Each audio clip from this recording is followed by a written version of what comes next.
Halo guys, balik lagi dengan Efek Anime. Siapa yang tidak kenal dengan anime ini? Anime ini berjudul Ansatsu Kyoshitsu, atau dalam bahasa Inggris bernama Assassination Classroom. Anime ini dimulai saat muncul sesosok alien yang berniat menghancurkan bumi.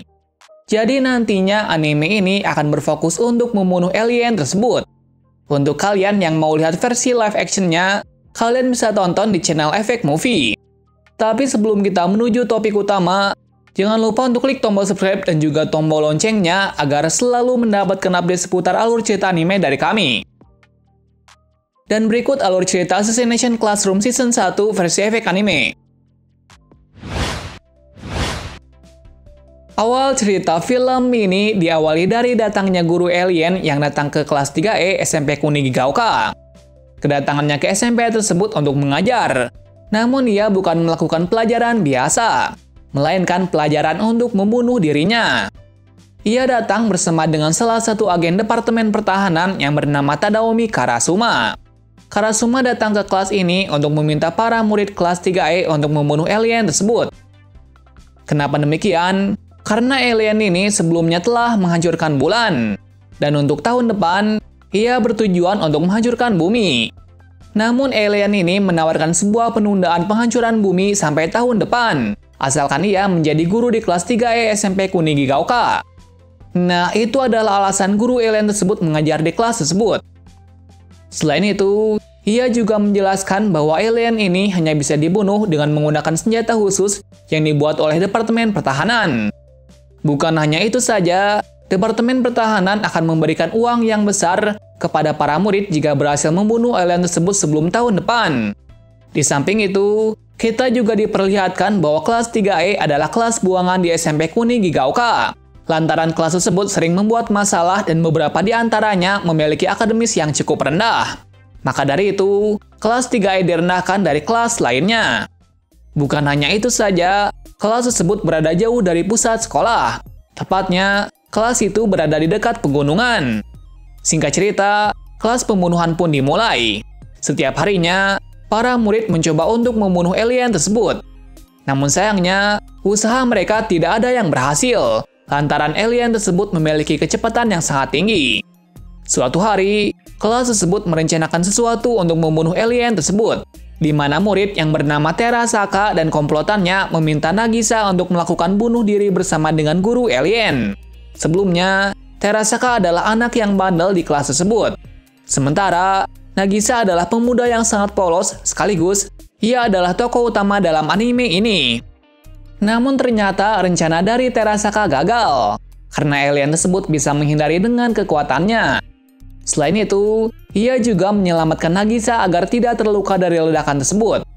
Saat itu, alien itu sedikit marah kepada kelas itu, karena mereka telah merencanakan sesuatu yang berbahaya. Nah, untuk mengatasi hal tersebut, alien itu mengajari mereka cara membunuh tanpa melakukan sesuatu yang berbahaya. Saat itu juga, para murid memberi nama alien itu dengan sebutan Koro Sensei. Keesokan harinya, kelas tersebut sangat berbeda dari sebelum-sebelumnya, di mana kelas itu sangat kompak untuk membunuh Koro Sensei. Suatu hari, Karasuma datang kembali ke tempat tersebut, di mana ia ke kelas ini untuk mengawasi Koro Sensei sambil melihat para murid untuk bisa membunuhnya. Namun lagi-lagi, mereka tidak bisa membunuhnya. Karena kali ini, Koro Sensei sudah mengetahui kebiasaan dan cara muridnya menyerang. Beberapa hari kemudian, datang salah satu siswa yang bernama Akabane Karma. Karma sebelumnya telah diskors oleh kepala sekolah, lantaran ia telah membuat suatu masalah. Di sini diperlihatkan bahwa Karma mempunyai kejeniusan yang luar biasa. Itu terbukti saat ia mencoba membunuh Koro Sensei, di mana ia bisa melukai Koro Sensei dengan kecerdikan dan kelicikan yang ia buat. Namun meskipun begitu, Koro Sensei hanya terkena sekali saja. Setelahnya, ia berhasil menghindari jebakan apa saja yang dibuat oleh Karma. Dalam sisi Karma, ia sangat tersudut, karena Koro Sensei telah mengagalkan semua strateginya. Bukan hanya itu saja, ia juga mempermalukan Karma di depan para siswa lain. Setelah dipermalukan oleh Koro Sensei, Karma melakukan sesuatu hal yang berbahaya, di mana ia menjatuhkan dirinya dari tebing, dengan tujuan ia bisa membunuh Koro Sensei saat menyelamatkannya. Namun untuk kesekian kalinya, rencananya tetap gagal. Rencana tersebut membuat Karma berubah. Sekarang, ia malah mengagumi Koro Sensei. Alasannya, meskipun ia berniat membunuhnya, namun Koro Sensei tetap menyelamatkannya. Beberapa hari kemudian, Departemen Pertahanan mengirim salah satu pembunuh bayaran profesional. Wanita itu bernama Irina Yelavic. Setelah kedatangan di kelas tersebut, Irina langsung membuat suatu rencana untuk membunuh Koro Sensei. Ia juga memiliki bawahan yang membantunya. Rencana dari Irina cukup meyakinkan. Ia juga bisa membuat Koro Sensei lengah dengan teknik pembunuh yang dimilikinya. Namun meskipun ia adalah pembunuh bayaran yang elit, akan tapi ia tidak bisa membunuhnya. Setelah kejadian itu, akhirnya Irina menjadi guru bahasa Inggris di kelas tersebut. Selain itu, ia juga mengajari para siswa untuk menjadi pembunuh yang elit. Waktu pun berlalu dengan cepat. Kelas tersebut juga mengalami keseharian seperti biasanya, yang mana para murid masih mencoba untuk membunuhnya. Selain itu, di sini diperlihatkan bahwa Koro Sensei ternyata kebal terhadap racun. Itu terbukti saat salah satu muridnya yang bernama Okuda memintanya untuk meminum racun. Setelah meminumnya, ia tidak merasakan apa-apa. Jadi kita bisa menyimpulkan bahwa Koro Sensei kebal terhadap racun. Di samping itu, ia juga mengajari Okuda untuk membuat racun yang bisa membunuhnya. Saat ini, terungkap bahwa Koro Sensei bukan cerdas dalam satu bidang saja, melainkan ia bisa tahu segala hal tentang pelajaran maupun bidang yang sangat sulit sekalipun. Besoknya, terjadi banyak hal di kelas itu, mulai dari kepala sekolah yang merendahkan kelas 3E. Kedua adalah Koro Sensei yang mengajari muridnya dengan keras, untuk bisa mendapatkan nilai yang baik dalam ujian mendatang. Ketiga saat kelas 3E melakukan Dharma Wisata ke sebuah tempat, di mana mereka liburan sambil membunuh Koro Sensei. Mereka di sana juga dibantu oleh salah satu penembak jitu yang dikirim oleh Departemen Pertahanan. Namun sayangnya, mereka tetap tidak bisa membunuhnya. Beberapa bulan kemudian, Departemen mengirim salah satu murid lagi. Murid kali ini adalah seorang robot. Ia bernama Ritsu. Nah, Ritsu ini dibekali senjata yang sangat banyak dengan tujuan ia bisa membunuh Koro Sensei. Namun sayangnya, ia tidak bisa membunuhnya, karena kecepatan dari Koro Sensei lebih cepat ketimbang senjata dari Ritsu tersebut. Kedatangan Ritsu di kelas tersebut juga tidak disambut baik oleh para murid lainnya, karena di sini, para murid tidak menyukainya, lantaran ia telah membuat sisi kelas resah dengan serangannya yang terlalu agresif. Meskipun Ritsu adalah sebuah robot, namun Koro Sensei menganggapnya sebagai murid.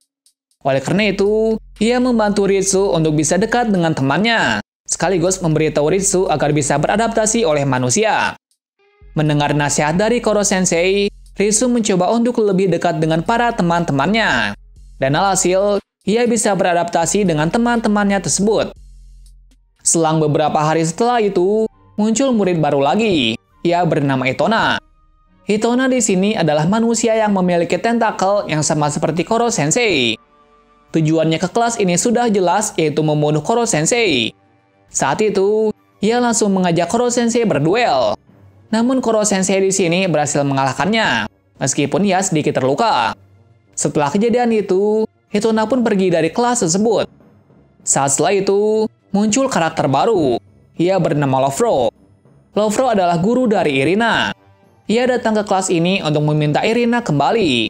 Namun Irina menolaknya. Sampai akhirnya terjadi perseteruan antara mereka. Namun pada akhirnya, Irina tetap tinggal di sini untuk mengajari kelas 3E. Selain itu, Lofro juga mengajari Nagisa untuk menjadi pembunuh yang elit. Waktu berlalu dengan cepat. Pada waktu yang sama pula, pemerintah mengirim jenderal yang sama seperti Karasuma. Ia bernama Takaoka. Tujuannya dikirim ke kelas 3E agar bisa melatih para siswa untuk bisa membunuhnya dengan cepat. Namun sayangnya, kedatangannya malah memperburuk kelas 3E, yang mana kelas 3E menolak pelatihannya, lantaran pelatihan yang diberikan sangatlah keras. Saat itu, terjadi perseteruan antara murid dengan Takaoka. Sampai akhirnya, Takaoka memberi tantangan duel 1 lawan 1. Duel itu ditujukan kepada para murid. Untuk itu, Karasuma meminta Nagisa untuk berduel dengan Takaoka. Ia memilih Nagisa karena Nagisa memiliki bakat yang wajib bagi para pembunuh. Duel tersebut dimulai, dan secara tak terduga, Nagisa bisa membuat Takaoka terpojok. Dengan hal itu, Takaoka akhirnya pergi dari sekolah tersebut. Beberapa minggu kemudian, kelas 3E mengadakan liburan kembali. Liburan tersebut berjalan seperti biasanya, sambil para murid mencoba untuk membunuh Koro Sensei. Namun pada saat malam harinya, para murid banyak yang mengalami kesakitan. Nah, kejadian itu membuat semua kebingungan. Usut punya usut, perbuatan itu dari kelompok Takaoka. Takaoka di sini melakukan hal itu karena ia sangat marah saat ia dipermalukan sebelumnya. Terutama, ia sangat marah kepada Nagisa. Singkat cerita, Nagisa dan teman-teman pun harus bertarung melawan kelompok Takaoka untuk mendapatkan obat penawar. Pada akhirnya, Nagisa berhasil mengalahkan Takaoka. Ternyata obat yang diberikan kepada temannya itu bukan obat yang berbahaya. Dan setelah kembali ke camp, semua temannya pun telah normal kembali. Setelah kejadian itu, kelas 3E pun melakukan keseharian dengan biasanya. Nah, itulah akhir cerita dari anime Assassination Classroom Season 1. Pada season keduanya akan jauh lebih menarik lagi. Terima kasih sudah menonton video ini dan sampai jumpa di video selanjutnya.